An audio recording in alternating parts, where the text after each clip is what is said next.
Bachelor's Way, making secondhand chic. Okay, now that the walls are done, the ceiling's done, we're ready to start on these built-ins. I wanted to take you back in time a little bit so you could see these built-ins when we first got them. That's the window seat. This one right here, I want you to notice how it sticks over the window. It was too big and we were going to have to cut it down for our purposes. So that's what we're going to talk about today. We're going to start with the center built-ins and kind of move our way out.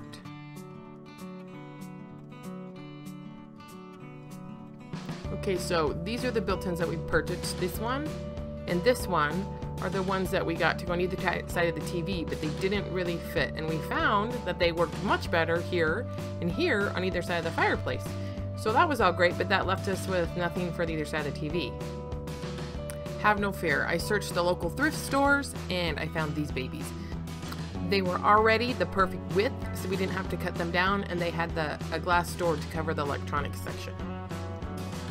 Okay, so step one was to clear everything out and bring in our first 3 pieces for our built-ins.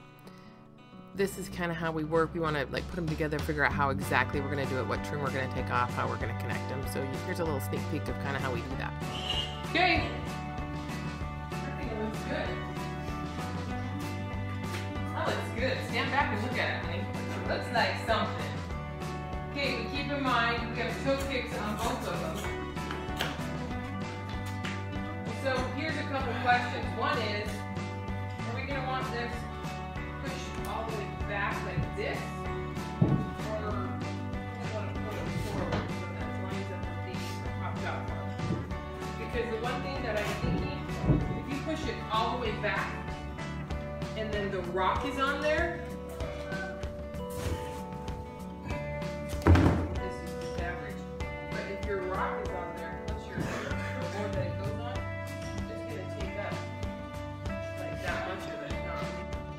okay, you kind of get the idea. There's a lot of discussion and trial and error. Okay, first I wanted to point out this is all the wiring that goes to the back of our receiver, and then there's this little pipe because we wanted something to be able to run between the back of the TV and to where the receiver was. Okay, we started by notching out our stud so that we could fit a PVC pipe that ran between the back of the TV and to the back of where the receiver was in the cabinet. This created an electronic chase so that we can run wires back and forth. Okay, we did not drywall behind the TV section because we knew we were going to put rock on that section. So our first step, once everything was done inside the wall, was to put up plywood.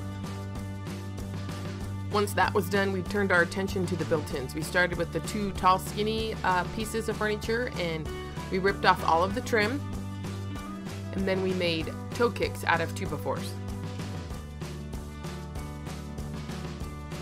Then we ripped the trim off the middle section, which will be under the TV. It all had to go off too, so we'd have a clean slate to work with, and then we added a toe kick to the center section. Okay, here's a sneak peek. We have this beautiful marble that we got at the Restore one time. It's going to go on top of this low slung bookshelf underneath the TV, and it's going to look amazing. So our whole center section has kind of been planned around that. Once we had toe kicks on everything and the trim pulled off, we attached all of these pieces to the wall, and we're ready to start moving and grooving.